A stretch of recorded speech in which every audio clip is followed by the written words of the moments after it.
Answer सुना गया sir? मेरी आवाज आ रही? आ जाएगा आंसर। आंसर को बुलाइए। मैं तो वैसे क्वेश्चन एक पूछने लगा था। आप नीचे से वॉशरूम जा रहे थे? आप एक सोच आना, क्योंकि उस तक बाकी सारों को भी है।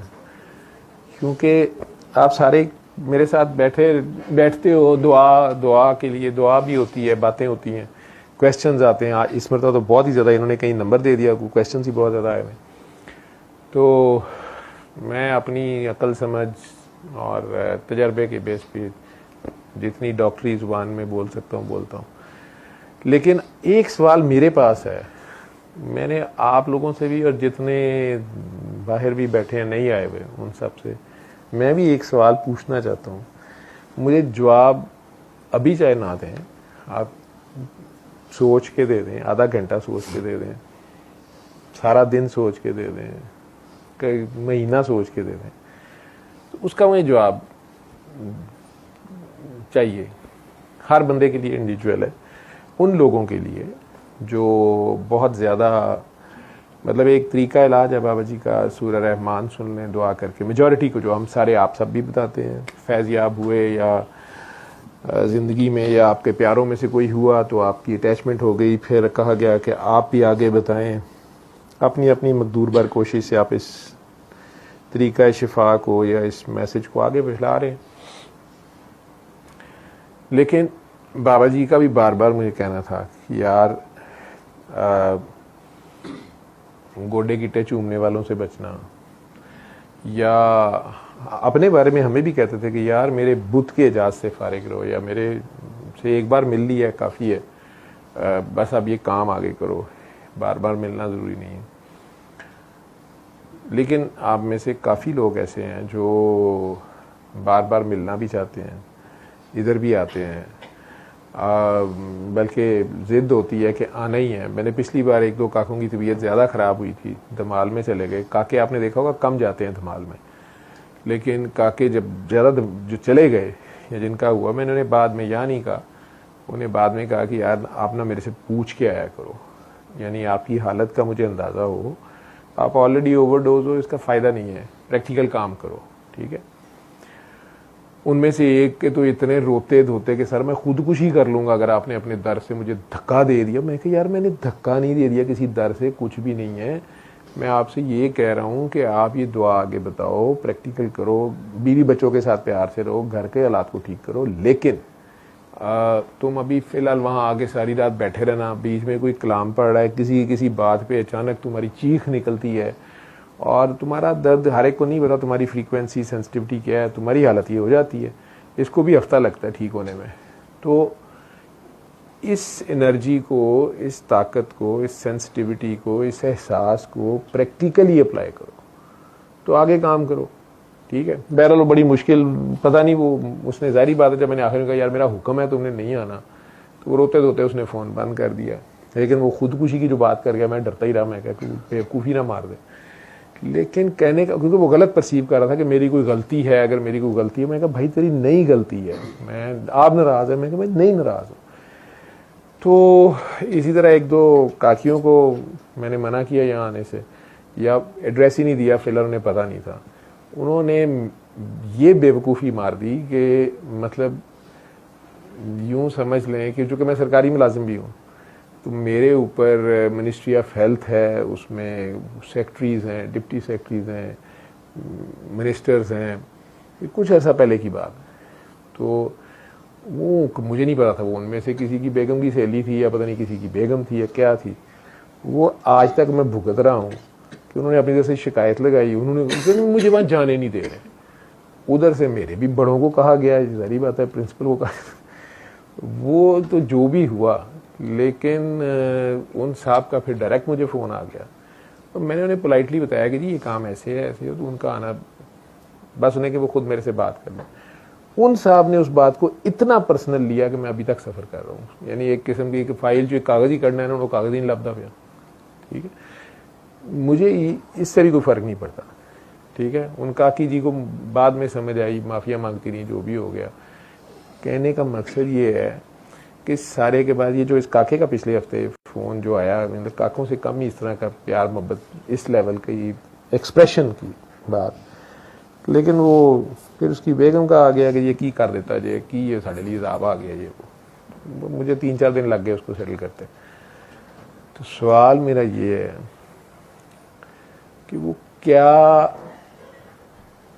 चीज़ है जिससे आपको मेरे से इतना प्यार हो गया, या बेसिकली वो क्या चीज़ है जिसके लिए आप मेरे पीछे काके काकियां बंदे बुढ़ियां जो भी है, मतलब अगर मैं अल्लाह का लाख लाख शुक्र है बाबा जी समझा गए थे, मेरा ख्याल है मैं पैसे इसमें से जितने मांगू ना अकाउंट खाली कर दो तुम, या जो भी मांग लूँ मेरा ख्याल है मैं कुछ भी करूँ, कई ऐसे लोग हैं किसी भी एक्सटेंट पे चले जाए, आप लोगों का प्यार है ठीक है। और इसी तरह औरों से भी होता होगा। मैं मेसी के फैन देखता हूँ, लोग पागल हुए, रोनाल्डो के मैं अपने बच्चों को देख रहा हूँ, मैं क्लिनिक से अपनी तरफ से लेट आ रहा हूँ, आगे पूरा घर ही जाग रहे हैं, ये है जी आज 4 बजे मैच, आज 5 बजे मैच, 6 बजे तक जाग रहे, मुझे भी नहीं सोने दे रहे। आगे फिर वो हो गया गोल, वो रह गया, वो बराबर हो गया, वो मैं कहा यार दफा हो जाओ, मैंने सुबह जाना है ठीक है। तो उनके अपने फ्रेंड्स हैं, तो वो एक क्या चीज़ है जो मेरे में अगर ना हो तो आप मेरे पीछे भी ना आए, या आप उसकी खातिर मेरे पास आते हैं। तो मेरा ये सवाल है मर्दों से, औरतों से, काकों से, काकियों से, मैं वो क्या चीज़ है जिसकी वजह से मैं मतलब मैं हूँ, या लाला जवेद हो बलोचिस्तान वाले, मैंने उनके भी बड़े डाई हार्ट फैन देखे हैं कुछ, या और भी सारे दुआएं कराने वाले, लेकिन मेरे में वो मेरी क्या चीज़ जिसके लिए आप ऐसे, अगर वो एक चीज़ मेरे में ना हो तो आप ना आए मेरे, बस ये मेरा सवाल है। आप अलग-अलग भी बता सकते हैं, अगर यहाँ बोलना चाहिए यहाँ भी बोल रहे हैं, लंबी तकरीरें नहीं करनी, एक चीज़ पूछी है मैंने, बस वो क्या चीज़ है, और ये आपका अपना जवाब है, किसी का और जवाब होगा, किसी का और जवाब होगा, किसी का मेरी तरह शायद टाइम पास ही हो, वो जो भी है, लेकिन ऐसी क्या चीज़ है जिसके लिए आप इस तरह, मतलब घरों से कईयों को मुझे पता है घर के हालात ख़राब हो रहे हैं, घर वाले कह रहे हैं तुम फिर आज वापस ही ना घर आना, या आज गए या आज गई तो फिर कल से ना आना। अलबत्ता कल खुरम को अजीबोगरीब धमकी मिली, कोई पेशेंट आए हुए थे गुजरात से, ठीक है, 2 मैरिड खवातीन, उनका छोटा भाई और जिसकी शादी भी शायद नहीं हुई थी, ठीक है, मैं कल मजीद लेट हो गया, मैं 8 बजे करीब पहुंचा क्लिनिक, उनका 5 बजे टाइम था, और वो दोनों बहनें भी मुझे दिखाती हैं, उनकी वालदा भी मुझे दिखाती हैं, और वो लड़का जो है उसने मेरे आने से पहले, मतलब वो तो खैर जस्टिफाइड था कि उसने कहा ये कौन से डॉक्टर साहब, ये क्या तरीका है, पहले वो ड्राइवर वगैरह के साथ आती हैं, ये साहब पहली बार आए थे, ठीक है, तो वो खुद कहते रहे कि ये क्या तरीका है, जब डॉक्टर साहब ने लेट आना है तो हमें 5 बजे क्यों बुलाया, हम गुजरात से पहुंच गए, पता नहीं कहाँ से आ गए, ये आ गए वो आ गए। आखिरकार जब मैं आ गया, मुझे खुद ने बताया, उसने कहा सर मेरी जान खा मारी है उस लड़के ने, वो बहुत अग्रेसिव है, मैंने उसे कहा डॉक्टर साहब से बात कर लेना, वो आपसे बात करेगा तो आप देख लीजिएगा, बाकी उसकी बहनें माफ़ियाँ मांग रही हैं, आज इस मतलब उनकी अम्मी नहीं आई नहीं, लेकिन मैंने कहा अच्छा खैर है चलो तुम भेजो, मैं सॉरी कर लूँगा, बता दूंगा मेरी लेट हो गया ये वो अंदर नहीं आया, और आखिर में वो अंदर आया तो 1 मिनट बैठा, तो उनकी सिस्टर कोई पर्सनल, खवातीन के हज़ारों पर्सनल मसले होते हैं, या अपनी कोई मेडिकल का इशू था, वो डिस्कस कर रही थी, तो शायद नहीं अच्छा लगा, फिर उठ के चला गया। लेकिन जब वो चले गए, उनकी बहनें मेरे से सॉरी करती रही कि सर ये जज्बाती है, छोटी सी उम्र में असल में इसका बिजनेस बड़ा चल गया, ये हो गया वो हो गया, और ये बड़ा समझदार बनता है, ये है वो है, लेकिन ना समझ है, इसने बेवकूफ़ी मारी है। तो मैं कहा यार कोई बात नहीं, उसकी अपनी जगह सही बंदा, 3 घंटे बैठना पड़ गया उसको, तो ठीक है, वो भी सही है। लेकिन जब वो चले गए तो खुरम अंदर आके कहता है कि सर जब ये बहनें अंदर थी तो वो मेरे पास आया और उसने मुझे ये कहा है कि अगर तुमने आइंदा मेरी माँ को या बहनों को टाइम दिया तो मेरे से बुरा कोई नहीं होगा, मैं तुम्हारी टांगें तोड़ दूंगा, यहाँ पे फटा डालूंगा। इसने कहा कि जी मैं घर जाके तो टाइम नहीं देता, या मैं मरासी तो नहीं सी कर लिया थोड़े, तो आप अपने मरीजों को खुद रोकें, आप वहाँ गुजरात में दिखा लिया करें, इसमें इतना अग्रेसिव होने वाली क्या बात है। उसने कहा मैंने तुम्हारे से बातें नहीं सुननी, मैंने तुम्हें एक बात बता दी, अब तुम इन्हें टाइम दे के दिखाना। इनके नंबर नोट कर लो, इन नंबरों पे तुमने टाइम नहीं देना। ये भी प्यार मोहब्बत ही है। तो ये तो एक अलग, मेरी तो जिंदगी चल रही है ऐसे ही। लेकिन वैसे ही मैंने वो कल बच्चे का उसका जो बिहेवियर था, हफ्ता गुजर गया, अब कल रात तक भी जो उसके घर से मैसेज थे कि जी आपने इन्हें मना कर दिया आने से, वो बेगम बेचारी हाथ जोड़ी कि जी मंगा ही लो, ठीक है, या बच्चे भी तंग। लेकिन मर्द हों औरतें हों, मेरा सब ओवरऑल आप काके काकियों से भी कुछ इतने यंग हैं, कोई बूढ़े हैं, कोई जवान है, कोई मेरे से भी ज़्यादा हसीन है, लेकिन मेरे से भी कोझे हैं। मेरा सवाल ये है कि यार को क्या चीज़ है जो जिसके लिए आप लोग आते हैं। या आज भी किसी ने सैयदजादी थी, उन्होंने कहा जी हमने आना है, उन्होंने कोई बात की, मैंने पहले तो कहा कि जी आप घर से बैठ के देखें क्या ज़रूरत है, फिर उन्होंने कोई बात की, उन्हें नहीं पता, वो मैं नहीं बता सकता, हर कोई वही करना शुरू कर देगा। मैंने कहा जी मैं लोकेशन भेज रहा हूँ, आप आ जाए। मैं तो आपने फिर मास्क नहीं लगाना था ना, मैं तो आपके मास्क की याद कर रहा हूँ, मैं नहीं बता रहा। तो कहने का मकसद ये है कि वो वैसे ही मेरा है सवाल, ताकि मुझे अपने उस चीज़ का चले पता चले क्या है। क्योंकि मैं कई बार, आप में से कई लोग प्यार में इतनी बड़ी बेवकूफ़ी मार जाते हैं, मैं उसे बेवकूफ़ी कहूँगा, कि अपनी बेगम को शायद जूती ना लेके दी हो, उसने टूटी हुई जूती पहनी हो, मेरे वास्ते एडे महंगे बूट चुक लिया, ठीक है। बेगम मेरी कहती है आपके मुरीद जो है ना आपको जूतों से नवाजते हैं, तो इन्हें कहीं किधर रखने की जगह नहीं है, तो बाल भी थोड़े रह गए नहीं, तो बस करते। कहने का मकसद ये है कि वो प्यार ही है ना। लेकिन और बीच में ऐसा जुनून भी हुआ, वो काकी अमेरिका से बस्ता उठा के आ गई, कुछ क्या चीज़ है असल में, वो क्या चीज़ है जिसके लिए आप कहते हैं कि बस आपके पास आना ही है। तो मैं उर्स पे, मैं मेनली ये सवाल उर्स से जनरेट मुझे हुआ, मैं अपनी तरफ से समझा कि अल्लाह ताला ने बड़ा ही प्यार से, क्योंकि किसी ने एक दिन पहले मैसेज दिया कि डॉक्टर साहब को कहो कि तैयार होके आए, जूते पड़ेंगे तुम्हें भी और उन्हें भी, तुम्हारे डॉक्टर साहब को भी, क्योंकि ये 3 दिनों में फैसला हो जाएगा कि जो भी उनका ख्याल था।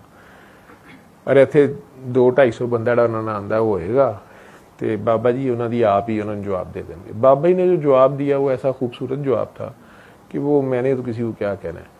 लेकिन वहाँ से मैं तो खुश आया, लेकिन कामरान से लेके मेरे बेटों को भी कईयों के पास वो नंबर हैं, वो मैसेजेस बेटी के भी वो सोशल मीडिया पे राब्ते हो जाते हैं, फिर और भी करीबी लोगों को, कि एक गिला था जनमन। मैं अगले उर्स पे अगली साल कोशिश करूँगा कि आप लोग जो वहाँ मिलना चाहते हैं, मैं मिलता हूँ, फिरता हूँ बीच में, तो मेरी असल में एड़ी में बहुत ज़्यादा दर्द था, तो मैं चलने फिरने का भी मुझे नहीं अंदाज़ा नहीं था कि मैं चल सकूँगा। लेकिन अल्लाह ने बड़ी मेहरबानी की, वहाँ तो मुझे याद नहीं रहा, बेरा आके वॉशरूम से निकला तो पहली बार मैं लंगड़ा रहा था, हर बंदा परेशान था आपको क्या हुआ। तो गिले ये आए कि ये जितने डॉक्टर साहब के साथ दुआ सेशन में लोग आते हैं तो हर हफ्ते वहाँ चमड़ीस हुए होते हैं, पहुँचे होते हैं, तो यही लोग यहाँ पर भी डॉक्टर साहब के साथ थे। तो एक साहब तो अपनी कोनियाँ, अपनी पिट्ठी, अपना सर, वो भी हस्बे तौफीक मारी जा रहे थे, हमें करीब नहीं आने दे रहे थे, ठीक है। पता नहीं किसके बारे में बात हो रही थी, तो कहें जी डॉक्टर साहब ने अपने आसे पासे भैंसे छोड़े हुए थे, तो हमें सींगों पे उन्होंने रखा हुआ था। तो हम बलूचिस्तान से आए थे, हम सिंध से आए थे, हम डेरा गाजी खान से, डेरा इस्माइल खान से आए थे, और पता नहीं कहाँ जोब से आए थे। तो हमें डॉक्टर साहब से मिलने नहीं दिया गया। यार मैं आप लोगों में घुल मिल गया, मैं और क्या मिलता, मेरी हिम्मत में। लेकिन मुझे बड़ा अफसोस भी हुआ। हाँ, वो ख़वातीन जो कहती हैं कि इत्थे ही खलो जाओ, सारी गल सुनो काकी की तरह, कि 4 भी बज गए हैं तो तसल्ली नहीं हुई रात के, तो वो जो है ना दुखड़े मेरे सारे सुन लें, और वो सारे ऊपर से फिर इतने 2700-2800 वीडियोस के बाद भी ना मैं जादू तोड़ सका हूँ, ना जिन्न लाल कर सका हूँ, ना ही कोई तवीज़ ख़त्म होते हैं। तो वो सारी कहानी दोबारा से सुनानी कि मुझे तो शादी की रात ही तवीज़ पहना दिए थे, पिला दिए थे, वो मैं वहाँ उर्स पे मैं टोटल बाबा जी में खोया होता हूँ।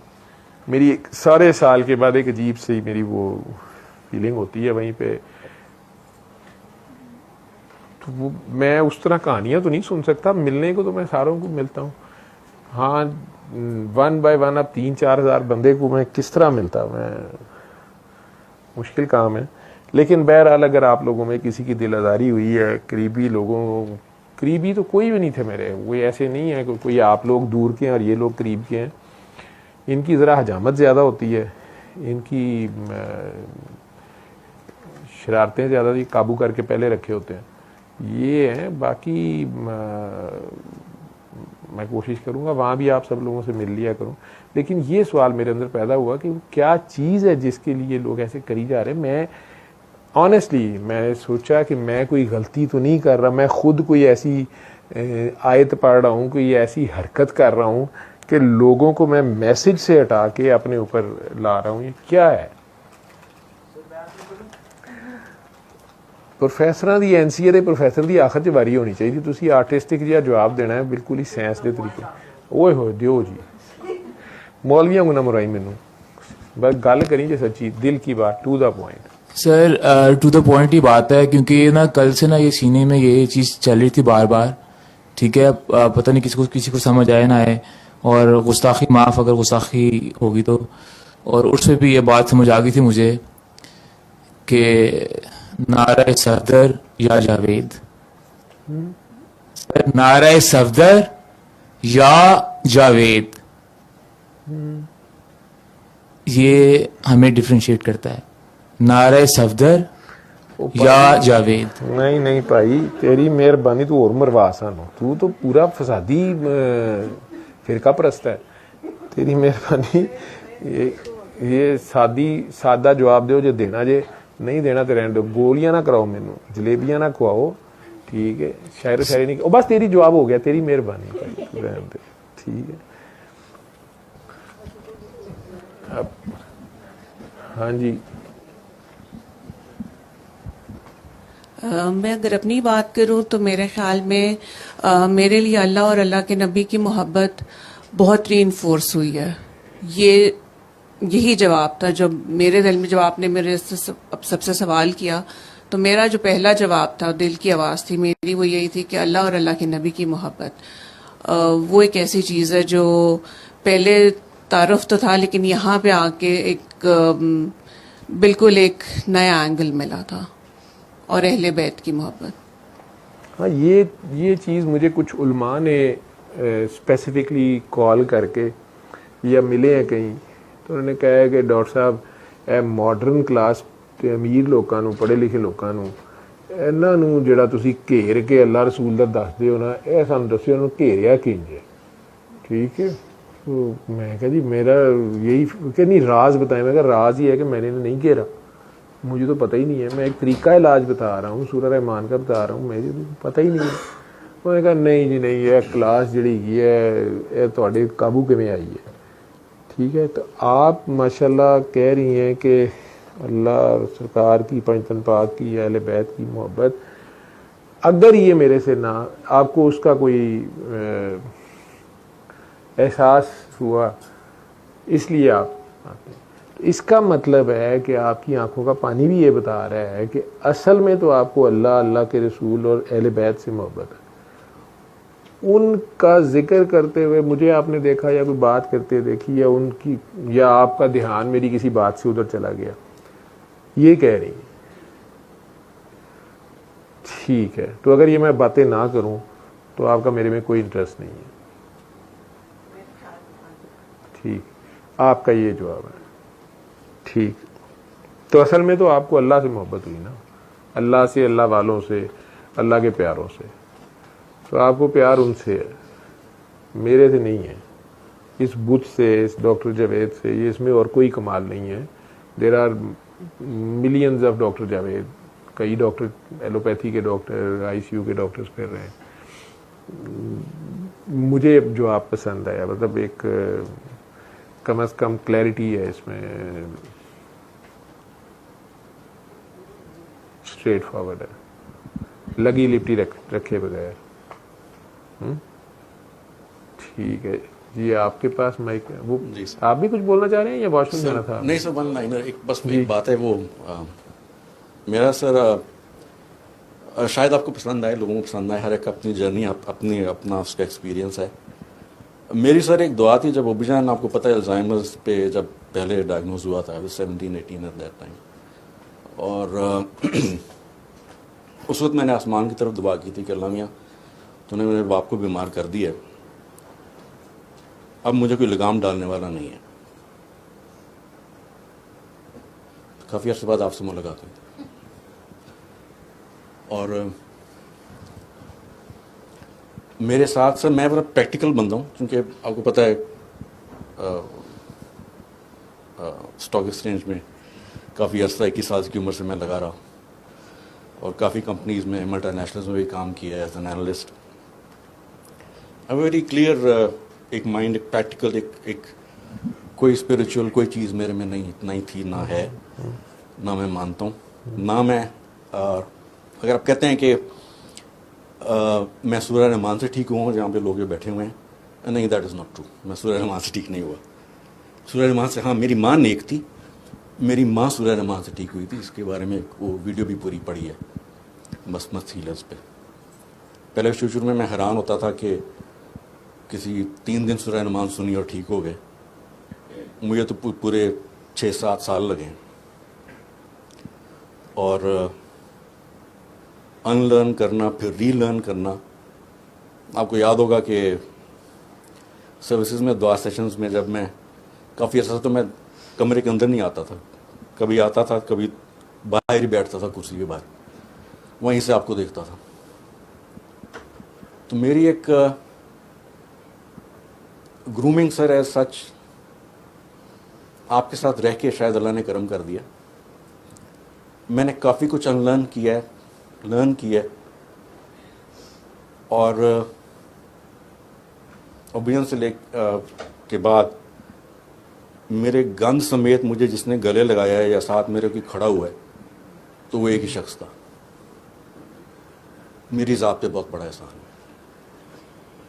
शायद आई एम सॉरी मैं उस ज़ात की मैं कर रहा हूँ, लेकिन मेरे और आपकी एज में कोई फ़र्क नहीं है, बट आपकी दबक में भी, जैसे आपने एक दफ़ा यहाँ पे ओए जैसे आपने किया था, आपके बड़े जैसे दादा आते थे, अपने किस्सा सुना रहे थे, एग्जैक्टली सेम उसी लहजे में अबूजान करते थे घर में एंटर होते हुए।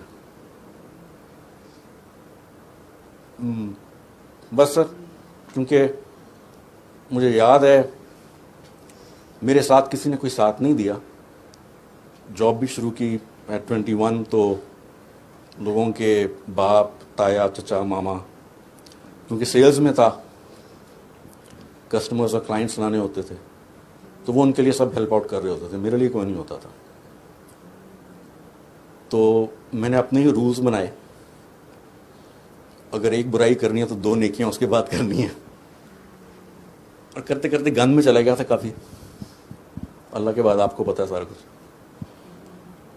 उस गंद में भी गले आपने लगाया था बस, और तो कुछ नहीं।